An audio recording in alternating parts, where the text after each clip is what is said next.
Hello everyone and welcome back to the Brumakian podcast. This is an epic Sonic review series where I can review anything but not everything. That includes giant monster movies, anime, and video games. This week, we meet the beast that defines terror. This week is Ghidorah the three-headed monster.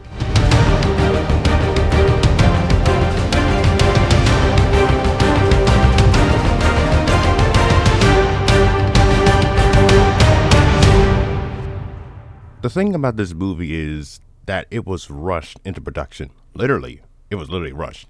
Monster vs. Godzilla only came out a few months ago. The reason why it was rushed was because Toho wanted a movie for the New Year's holiday release after Redbeard, a movie directed by Akira Kurosawa, was falling behind schedule. After much brainstorming, producer Tomoyuki Tanaka decided to develop a film around Godzilla, Mothra, and Rodan. The early days of a cinematic universe before Marvel popularized it. Just remember, Godzilla did it first. Anyhow, it wasn't just going to be those three monsters. Oh, no. They were going to fight something that is far worse than them. The new monster design was an homage to Yamato no Orochi, Yamato the Great Snake, or Eight-Headed Dragon, depending on how you look at it. Akira Watanabe designed the creature and was portrayed by Shuichi Hirose, I hope I said that right, who spent literal hours hunched over inside of the massive suit. It must have killed his back for weeks.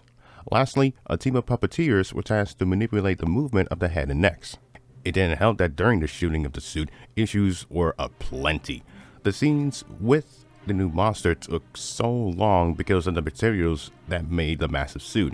Sanamasa Arakawa, the effects cameraman, stated there were times when all three necks got tangled up, or the plastic wires would reflect the studio lights, or the wires would get caught in the monster's scales. It was an agonizing operation.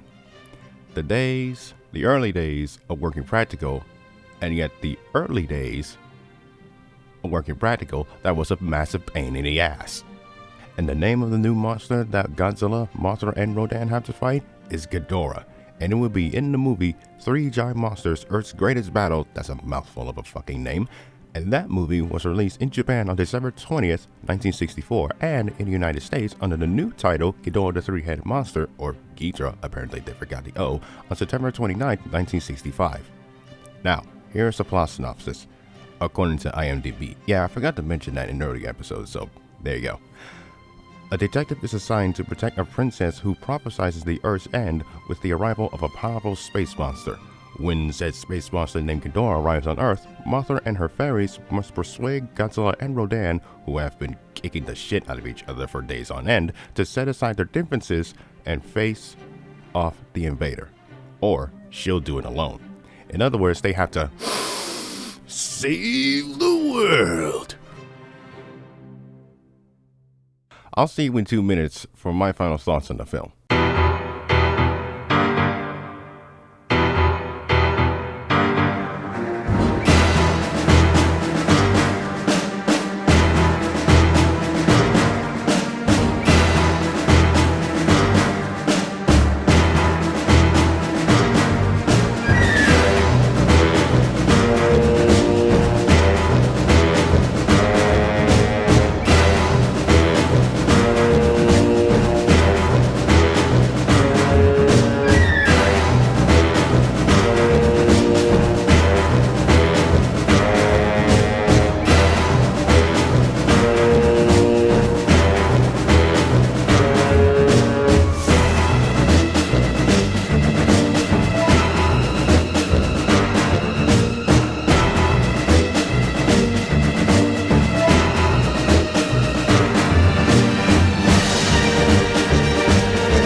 I thought it was interesting to watch with both versions.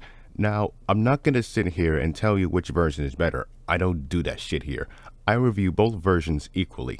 With that said, the movie is fine, but there are some things to complain about. In the Japanese version, the continuity errors are all over the place in some areas, making me think, has anyone not checked the pacing or checked if each scene is put in right? That was especially the case towards and during the final battle. In the American version, the pacing is much better. For example, Godzilla having a reason to go after Rodan right from the get-go. Yeah, it's rearranged, but it doesn't break away from the pace of the action. And somehow, I didn't mind some of Ifukube's music being replaced or removed. Not that his music is terrible, far from it. I'll get to that in a little bit.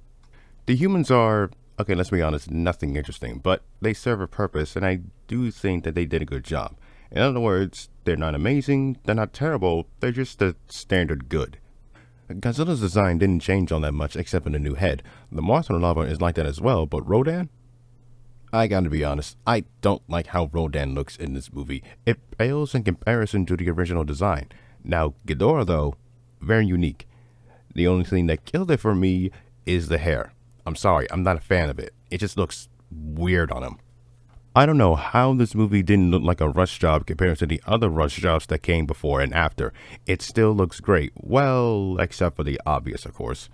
I did say that Akira Ifukube's music is far from terrible. This soundtrack proves it. My personal favorites? The main title and Ghidorah's theme hands down. Overall, I like Ghidorah the Three-Headed Monster. It's not on par with Mothra vs. Godzilla, but it is on the level of the original Rodan, and I think that's fair.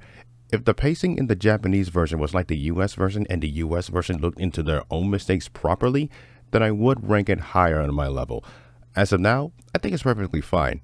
And it serves as a great introduction to Godzilla's most famous enemy. Well, one of them at least. Speaking of enemies, next time we'll be looking at another monster who is a rival of Godzilla. But this time, this monster has nothing to do with the king whatsoever.